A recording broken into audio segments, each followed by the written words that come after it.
partir de este momento, están entrando en un paréntesis donde las palabras posibilidad, opciones y decisión toman significado. RCR presenta Dosis Alternativa con Marilia García y Jackson Vargas.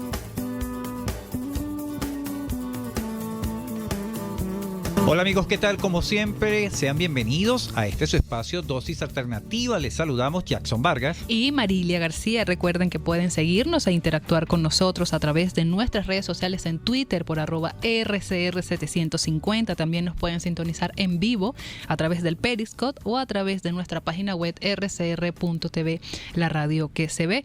Y si no nos pueden sintonizar a esta hora, lo pueden hacer a través de nuestro canal de YouTube, Radio Caracas Radio. Ahí podrán encontrar todos los videos de nuestra programación, darle me gusta y dejar sus comentarios. Así es, Marilia. Amigos, como padres nos preocupamos si nuestros hijos presentan problemas a la hora de prestar atención, ¿no? Uh-huh. Y nos consiguen, ahí pierden la falta de foco, no se concentran en determinada tarea. Son muy inquietos. Inquietos y a veces distraídos. Uh-huh. Y esto genera que su proceso de aprendizaje no sea el más adecuado, ¿no? O sea, lo retrasa, todo ese tipo de situaciones, ¿no? Pero para hablar sobre este tipo de trastornos, ese va a ser nuestro tema, ¿no? Lo que llamamos déficit de atención en los niños. Ese va a ser nuestro tema, pero para hablar sobre el mismo nos acompaña en la línea telefónica Arturo Alvarado Pisani, especialista en bioquímica cerebral del Centro de Diagnóstico de las Mercedes. Bienvenido, doctor.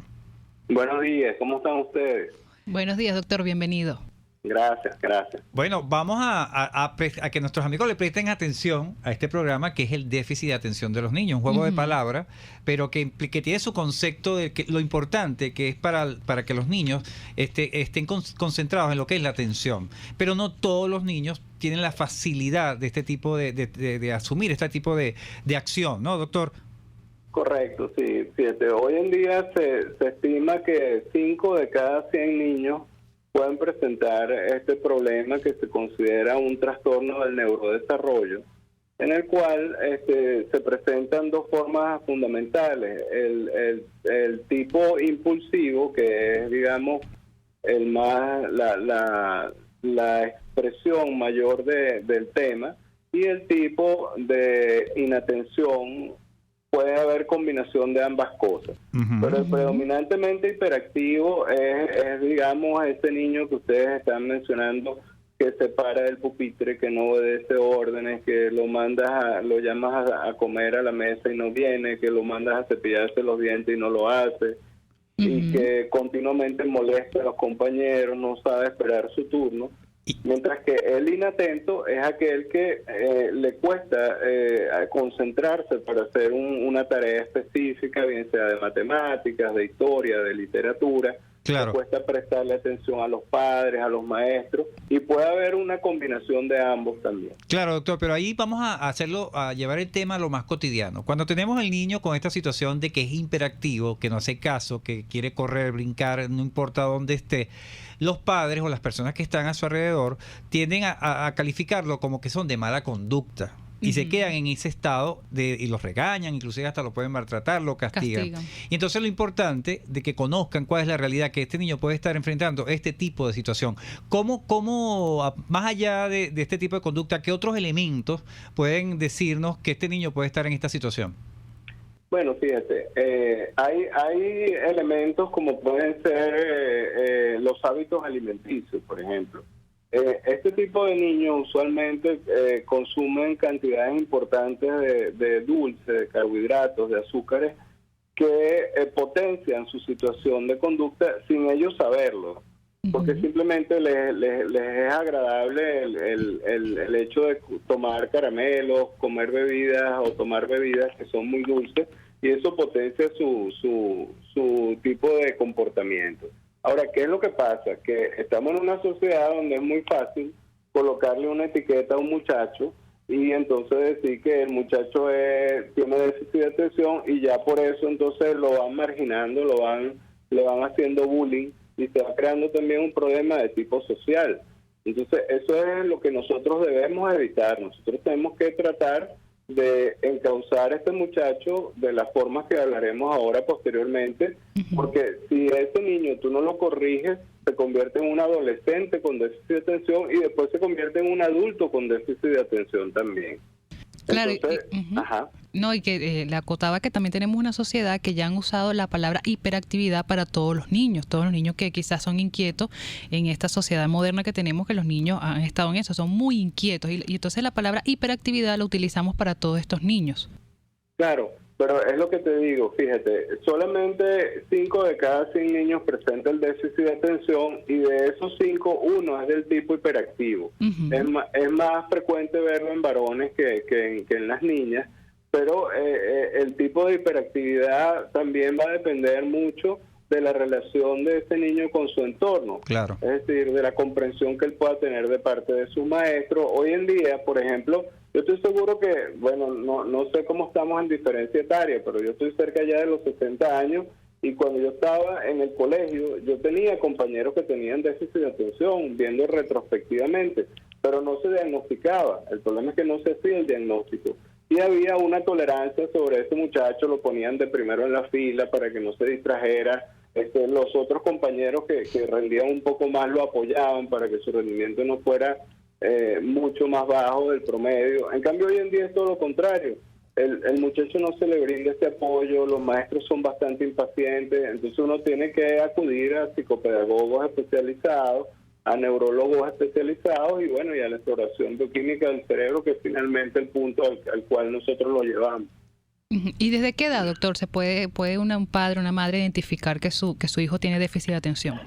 Bueno, fíjate, esto aparece tan tempranamente como a los 2 años, 2, 3 años tú puedes darte cuenta y también puede aparecer en las primeras edades de la adolescencia, porque el déficit de atención juvenil se observa fundamentalmente con la llegada también de la menarquia en la mujer y de la pubertad en el varón. Como decían anteriormente nuestras abuelas, bueno, se le revuelven a uno las hormonas y en ese medio de confusión de que tú estás siendo ya hombre y estás siendo mujer también puede aparecer un factor de importancia para que desarrolles un déficit de atención. Así es. Amigos, estamos conversando con Arturo Alvarado Pisani, especialista en bioquímica cerebral del Centro de Diagnóstico de las Mercedes. Nuestro tema de hoy, el déficit de atención en los niños. ¿Qué hacer? Y precisamente esa es la pregunta que le quiero hacer en este momento. ¿Qué técnicas pueden tener los padres para ir enfrentando esta realidad de sus hijos, pero no enfrentando, como voy y repito, lo dije anteriormente, no enfrentando quizás de la manera violenta, porque es que al no tener el conocimiento de lo que realmente están pasando sus hijos a nivel de su conducta, caemos en ese tipo de querer enderezarlo a como sea. Y eso siempre ha sido característico más en estas sociedades latinoamericanas, ¿no? Que son más cerradas a ir a psicólogos, a especialistas en el tema. ¿Qué podemos hacer, aparte bueno, de ir a estos especialistas, qué podemos empezar a hacer de nuestros hogares para ir aliviando o en todo caso compensando esta realidad de nuestros hijos?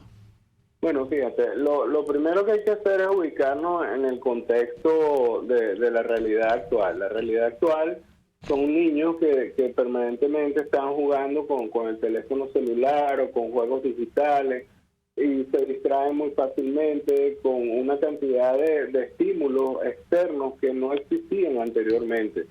Vuelvo y repito, el tema de la atención y la concentración pasa porque tú puedes ver que un muchacho de eso se sienta con un juego en un celular durante 2 o 3 horas y no lo mueve nadie de allí y en esa actividad está muy concentrado, pero si tú lo pones a leer unas páginas de poesía o de historia de Venezuela no le interesa para nada. Entonces lo primero que tenemos que hacer los padres es limitar este tipo de estímulos que son reiterativos, que le producen un sistema de recompensa al muchacho porque va ganando en el juego y no lo quiere dejar. Y hemos dejado de lado los verdaderos valores que nosotros estábamos enseñando en la escuela, tipo moral y cívica, la historia de Venezuela como tal, o las ciencias exactas, biología, matemáticas. Entonces tenemos que separar, limitar, es decir, no es que le vamos a prohibir, porque acuérdate que la tendencia de lo prohibido es como Adán y Eva. Si te lo prohíben, vas a más lo hace. Exactamente. Entonces, es una suerte de negociación. La primera recomendación para los padres es que negocien con sus hijos. Bueno, tú vas a ver media hora o vas a hacer 1 hora de esta actividad que te gusta, pero también lo vamos a compensar con una hora o un tiempo similar en el estudio, ¿no? Esta es la primera medida. La segunda medida que tenemos que hacer es revisar la alimentación de estos muchachos. Esto también se presenta, fíjense, independientemente del estrato socioeconómico con el cual estemos relacionados. En el estrato socioeconómico un poquito más elevado, son muchachos que todo el tiempo están comiendo papitas fritas, hamburguesas, esta comida rápida, mientras que en el estrato bajo tenemos una deficiencia importante de proteínas y tenemos una deficiencia importante de otros oligoelementos que se están dejando de consumir porque no hay poder adquisitivo para comprar carne, pollo o pescado, que son elementos básicos de la dieta. Entonces, otra cosa que nosotros podemos hacer es esta revisión de la nutrición de cada uno de nuestros hijos para evitar que potencialmente entonces se exacerben este tipo de conductas. Así es. Está claramente establecido que los niños que no ingieren ácidos grasos poliinsaturados, que son el omega 3 y 9 derivados del pescado, los pescados comúnmente que nosotros tenemos aquí, sardinas, carites, son ricos en este tipo de ácidos grasos, pero imagínense ustedes, el costo de eso es elevadísimo y los muchachos no lo consumen. Además, y hay muchos niños que tampoco les gustan. Exacto. Estamos en la misma línea. Exacto. Bueno, doctor, con estas herramientas que nos acaba de dar, nos vamos a quedar y ya vamos a la primera pausa comercial de nuestro programa y al regreso ampliamos más sobre este tema del déficit de atención en los niños. Ya regresamos. Volvemos en breve con más Dosis Alternativa. Porque en la gama de posibilidades, usted toma la decisión. Solo por RCR 750 AM y rcr.tv. Puede seguir nuestra programación a través de rcr.tv, la radio que se ve. En CAESPOR no hay límites ni obstáculos a la hora de enviar tu carga, sea marítima o aérea. Puedes enviar desde palillos hasta contenedores de cualquier capacidad. Recuerda que CAESPOR son especialistas en envío de cargas, consolidación, reempaque y te ofrece casilleros gratis en USA. Infórmate en USA por el 1305-514-2500. En Panamá por el 507-395-1134. En Venezuela por el 0241-775-5575. CAESPOR, déjalo todo en nuestras manos. Estar bien presentado, lucir bien, proyectar la imagen ideal de nosotros mismos nos brinda seguridad. Por eso en Perfumerías Las Villas contamos con todos los productos que necesitas para realzar tu personalidad, tu esencia, tu naturaleza. Perfumerías Las Villas, siempre hay una a tu lado. Perfumerías Las Villas, tu cómplice de felicidad en belleza cosmética y cuidado personal. Desde los sectores populares del país se escucha una clara señal. Es el radar de los barrios. Evelyn Martínez y la red de ciudadanos le invitan a identificar amenazas, ubicar soluciones y hacer seguimiento eficiente a las problemáticas de cada sector.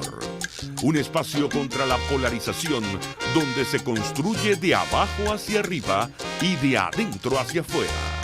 El radar de los barrios, de lunes a viernes, a partir de las 10 de la mañana, solo por RCR 750 AM. Les estamos presentando Dosis Alternativa con Marilia García y Jackson Vargas, solo por RCR 750 AM y rcr.tv, la radio que se ve. Amigos, ya estamos de regreso en Dosis Alternativa. Hoy estamos hablando sobre el déficit de atención en los niños. Para ello nos acompaña vía telefónica el doctor Arturo Alvarado Pisani, especialista en bioquímica cerebral del Centro de Diagnóstico de Las Mercedes. En la parte anterior nos daba un poco las recomendaciones que hacer ante este trastorno, pero me surgió una idea cuando usted hablaba de revisar la alimentación en los niños. Entonces, este trastorno se desarrolla por esta... ¿Es dependiente nada más de la alimentación de los niños o puede ser genético, doctor? Bueno, hay una base genética efectivamente que predispone a algunos de los grupos. De hecho, es más frecuente que niños que tienen déficit de atención tienen padres que también han presentado déficit de atención en la infancia. El tema nutricional lo pongo en la palestra porque precisamente en Venezuela, por la situación delicada o delicadísima, diría yo, que estamos viviendo desde el punto de vista alimentario, nos va a llevar a que en el futuro nosotros tengamos que trabajar mucho con estos niños, porque no solamente van a presentar déficit de atención y falta de concentración en las aulas de clase, sino que probablemente tengamos que suplementar oligoelementos para que sus cerebros puedan tener la energía suficiente para llevar a cabo esos procesos ejecutivos que se necesitan a la hora de concentrarse y atender en clase y desarrollar una tarea en buen estado, ¿no? Claro. Entonces, es muy importante pensar en el futuro, ¿no? Porque tenemos un presente actual, pero el futuro, en base a lo que estamos viviendo, en la situación país, tenemos que irnos preparando para considerar eso también. Doctor, bueno, nos explica que la alimentación es básica para que estos niños puedan superar esta situación, ¿no? Principalmente el consumo de proteínas. Pero paralelo a esta situación de una buena alimentación, ya cuando tienen este caso de hiperactividad y todo aquello, también está el tratamiento médico, es decir, existen medicinas para que ellos logren superar esta situación también. Sí, claro. Existen tradicionalmente las medicinas que son llamados psicoestimulantes. Uno es metilfenidato, atomotexina. Esos son los nombres farmacológicos que mantienen, desde el momento en que se toman, hacen que el niño mantenga la atención por un periodo de 6 horas. Pero usar ese tipo de medicamentos sin darle la atención desde el punto de vista psicopedagógico adecuado y hacer los cambios nutricionales no produce un resultado muy certero, sobre todo también porque los medicamentos pueden tener efectos secundarios como pérdida del apetito y pérdida del sueño. Claro. Nosotros lo que hacemos hoy en día es, luego de que el neurólogo revisa al niño y le hace un electroencefalograma, nosotros procedemos a explorar la bioquímica de su cerebro mediante una técnica que se llama espectroscopía por resonancia magnética, que es una biopsia virtual que vamos recorriendo áreas del cerebro que están implicadas en las funciones ejecutivas, de atención, de concentración, y mediante esa técnica nosotros podemos discriminar cuáles son los elementos, los minerales, las vitaminas que le hacen falta a ese joven o a ese niño para poderlo llevar a un patrón referencial de rendimiento escolar y de atención. Esto es parte del diagnóstico para diagnosticar el trastorno del déficit de atención. Sí, el diagnóstico básicamente se hace con un cuestionario y con unas tareas que se le colocan al niño. Eso lo puede hacer inclusive la psicóloga del colegio. Eso le voy a preguntar. ¿Qué profesional puede acudir como padre como primer paso para iniciar este proceso? Sí, el primer paso puede hacerlo la psicóloga de la escuela, del liceo, que rápidamente la maestra, cuando le refiere el caso, ella le pone una batería de exámenes, de test de dibujo, de pruebas auditivas, de pruebas visuales, y allí detecta inmediatamente cuando el muchacho es un candidato potencial o ya tiene el déficit de atención. Entonces, ese es el primer eslabón que tenemos que decir, y también para reconocer pues la labor de nuestros colegas psicólogos, ¿no? Claro. Una vez que eso se hace, es conveniente que el pediatra o el neuropediatra evalúe al niño para descartar cualquier organicidad. Por eso hablaba del electroencefalograma, que es importante para ver la actividad eléctrica del cerebro. Y cuando ya se tiene que todas estas cosas puedan estar dentro de límites normales o referenciales, nosotros vamos más allá explorando la anatomía del cerebro o la bioquímica en cuestión, ¿no? Doctor, un niño que haya convulsionado pequeño por razones médicas, una vacuna u otra circunstancia, ¿puede llegar a sufrir con este trastorno? Sí, hay una cierta asociación entre los trastornos convulsivos y epilépticos con el déficit de atención, y tiene que ver también con, allí sí hay una electrogénesis que tiene que ver con el tema de cómo llega el impulso nervioso, cómo se transmite el impulso nervioso, y puede darnos una déficit frontal, que es el área en el área frontal del cerebro donde está la atención y la concentración relacionada con algún foco epiléptico que esté a nivel temporal. Entonces puede haber asociación, pero eso hay que advertirlo, porque hay que decir también al colegio, mire, este niño tiene esta condición, pero también hay una cierta coexistencia con esta otra. Claro. Y cuando ese niño está en el colegio, yo como padre advierto a la maestra, mira, mi hijo tiene esta condición, ¿qué es lo que se debe hacer en el colegio con él? Colocarlo, como usted dice, que lo colocaban de primero para que no se distraiga. ¿Qué es lo recomendable que deben hacer los maestros que también nos escuchan? Claro, yo diría, lo primero, bueno, tener una dosis de paciencia muy grande. Eso es lo más importante.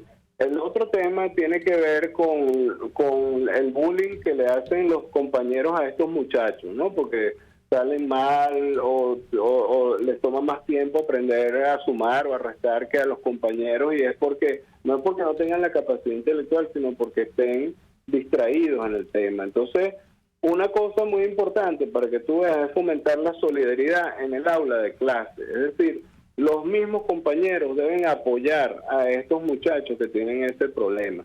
Es lo mismo si nos mudamos del aula de clase a una actividad grupal. Por ejemplo, claro, este muchacho juega fútbol, entonces le pasan el balón y en vez de meter un gol está pensando en otra cosa y deja pasar la pelota.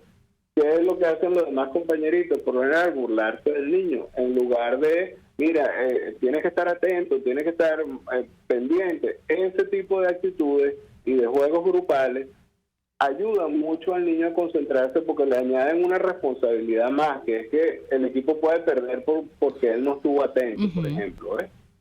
Trabajar en conjunto. Exactamente. Pero la voz cantante la debe llevar ahí en la escuela el maestro y en el entrenamiento el profesor, exactamente, el entrenador, pues. Exactamente, y en la casa mamá y papá, que es una cosa que es muy muy obvia, pues. Sí, porque también en la casa puede pasar con los hermanos, pues sí, ese bullying puede pasar con los hermanos. Y a eso iba, en la casa también colocarle este tipo de niños con este déficit de atención y que también aunado a eso tienen la hiperactividad, actividades que ellos se sientan responsables y que puedan hacerlas, ¿no? Claro, hay que asignarle tareas, o sea, lejos de decir, este niño lo etiquetamos como un déficit de atención, entonces no le vamos a asignar niveles de responsabilidad. Todo lo contrario, tú tienes que entrenarlo para que él asuma las responsabilidades y las obligaciones, porque si no, no las va a asumir ni cuando sea adolescente ni cuando sea un adulto. Entonces, cuando nos llega a nosotros, como profesores universitarios, el estudiante entonces tiene un alto índice de fracaso porque el individuo no está preparado para eso. Claro. Y si tú no lo corriges de tiempo, lo que te digo, se convierte en un adolescente con déficit de atención, con todos los riesgos que supone entonces en el adolescente la búsqueda de otras drogas de abuso, de otras drogas de estas recreativas, y cuando inclusive hay ejecutivos que tienen un perfil de déficit de atención que fundamentan su rendimiento en el uso de estas sustancias. Claro, ¿y este trastorno, doctor, se puede controlar o desaparece si, como usted lo dice, los padres y los médicos pueden ayudarlo? ¿Desaparece o se controla? No, se controla mucho, y con el entrenamiento, que ahí viene la otra parte profesional, la psicopedagoga, le va dando herramientas para que desarrolle o sea, las zonas que están deficitarias en su cerebro, en las pruebas que ellos han definido, empiecen a entrenarlas. Entonces le da un entrenamiento especial para el hemisferio derecho si el niño es zurdo, o para el hemisferio izquierdo si el niño es diestro. O sea, todo esto está ya bien tipificado. Lo que pasa es que tenemos que basarnos en nuestros profesionales que son excelentes en Venezuela porque se han dedicado a ello. Lo que pasa es que muchas veces todo lo que ya sabemos lleva a descalificarlo, y es al contrario. Nosotros tenemos psicólogos, psicopedagogos, neuropediatras de primera línea, y hechos formaditos aquí en el país. No, y quitarle también esa idea a la sociedad de que ir a un psicólogo es nada más de locos. Exactamente, bueno, tú has dado con la ruptura de un paradigma importantísimo. Bueno, eso lo hacemos aquí diariamente cuando sacamos el tema de psicología, para que vean la importancia de la psicología en todo lo que es nuestra salud mental. Claro que sí, desde luego. Bueno, doctor, lamentándolo mucho, llegamos al final de nuestro espacio, sus redes sociales y punto de contacto. Bueno, en Twitter estoy en @Arturo Alvarado, @CDD Las Mercedes en Twitter y en Instagram, y siempre les dejo mi correo personal, que es Arturo Alvarado Pisani pisani@gmail.com. Por cualquier consulta, allí pueden escribirnos y con mucho gusto se las contestaremos. Así es, bueno, agradecidos con el doctor Arturo Alvarado Pisani, especialista en bioquímica cerebral del Centro de Diagnóstico de Las Mercedes, por hoy aclararnos todas estas dudas con respecto al déficit de atención en los niños. Estuvimos trabajando para ustedes en la Dirección General de la Estación, Jaime Nestares. En la gerencia de producción, Wilix Arcaya. En los controles, César Arteaga. Recuerden que pueden seguir interactuando con nosotros a través de nuestras redes sociales en Twitter por @RCR750 y sintonizarnos en vivo a través de nuestra página web rcr.tv, la radio que se ve. Les invitamos a que continúen ahora con el Radar de los Barrios. Hasta aquí, esta emisión de Dosis Alternativa. Nosotros le proporcionamos el abanico de posibilidades. Ustedes toman la decisión. Solo por RCR 750 AM y RCR.tv, la radio que se ve. RCR